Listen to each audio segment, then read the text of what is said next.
Pemasaran merupakan elemen penting dalam perniagaan. Ini termasuklah dalam kempen promosi melalui pelbagai medium secara visual atau audio.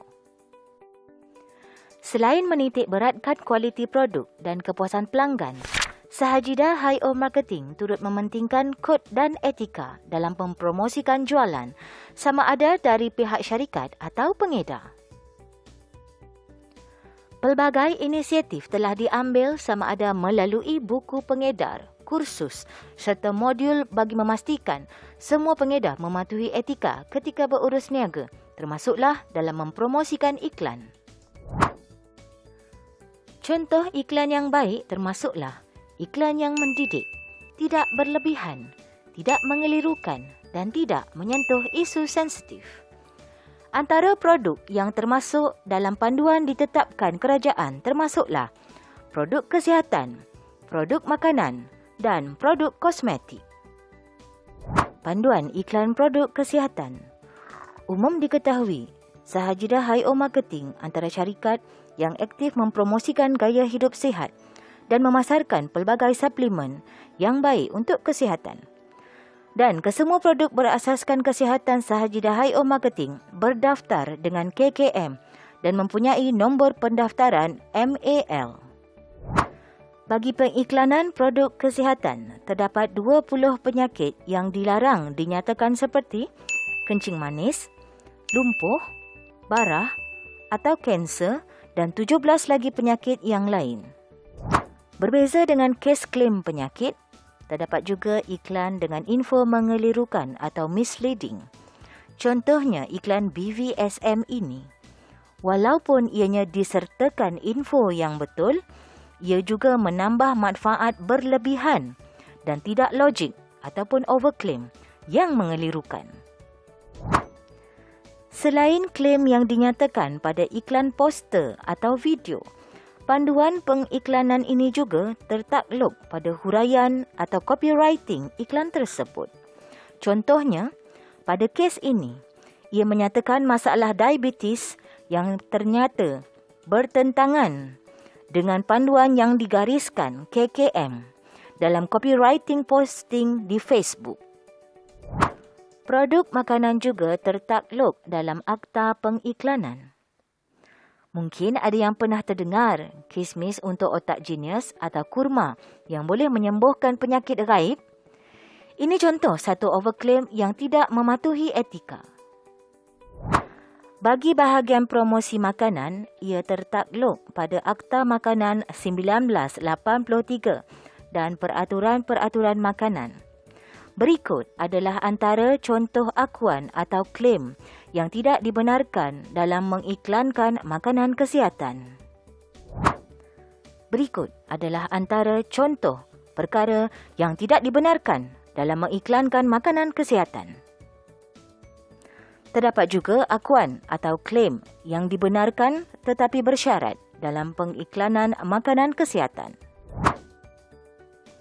Jom tengok contoh iklan susu ini. Terdapat klaim yang ia mampu mengurangkan obesiti serta mengurangkan tekanan darah tinggi. Selain mengelirukan, ia juga memberi risiko jika dipercayai bulat-bulat oleh pesakit dan mengendahkan ubatan hospital. Panduan penyiaran iklan produk kosmetik.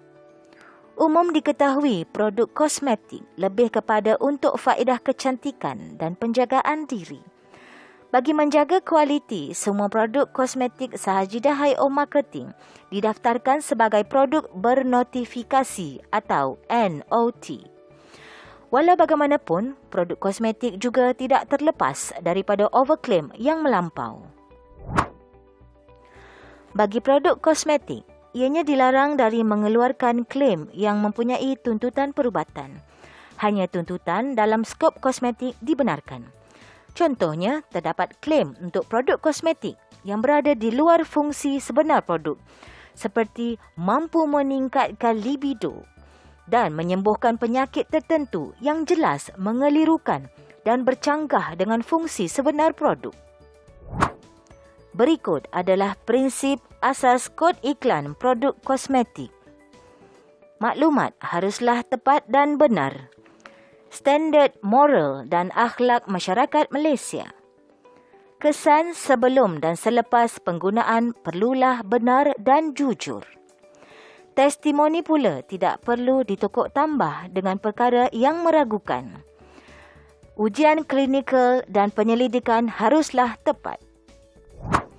Bahagian Regulatory Farmasi Negara NPRA giat menjalankan pemantauan terhadap pengusaha-pengusaha kosmetik. Jadi, kita sebagai pengedar yang beretika seharusnya lebih peka dan maklum tentang peraturan-peraturan yang diberikan. Panduan-panduan pengiklanan bukanlah bertujuan untuk membebankan penjual atau pengeluar produk, tetapi untuk melindungi hak pengguna dan lebih bertanggungjawab dalam promosi dan pengiklanan. Isu sebegini amat diambil serius oleh kementerian berkaitan dan setiap pelaku kesalahan berpotensi berdepan dengan hukuman seperti A. Kesalahan pertama, denda tidak lebih RM3,000 atau dipenjara tidak lebih 1 tahun atau kedua-duanya sekali. B. Kesalahan berikutnya, denda tidak lebih RM5,000 atau dipenjara tidak lebih 2 tahun atau kedua-duanya sekali.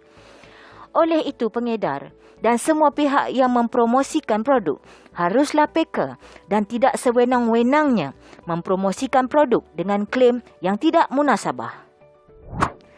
Bagi iklan produk makanan pula, jika disabit kesalahan seperti mana-mana yang dinyatakan, penalti bagi kegagalan mematuhi kehendak pengiklanan makanan boleh dikenakan denda atau penjara tidak melebihi 3 tahun atau kedua-duanya.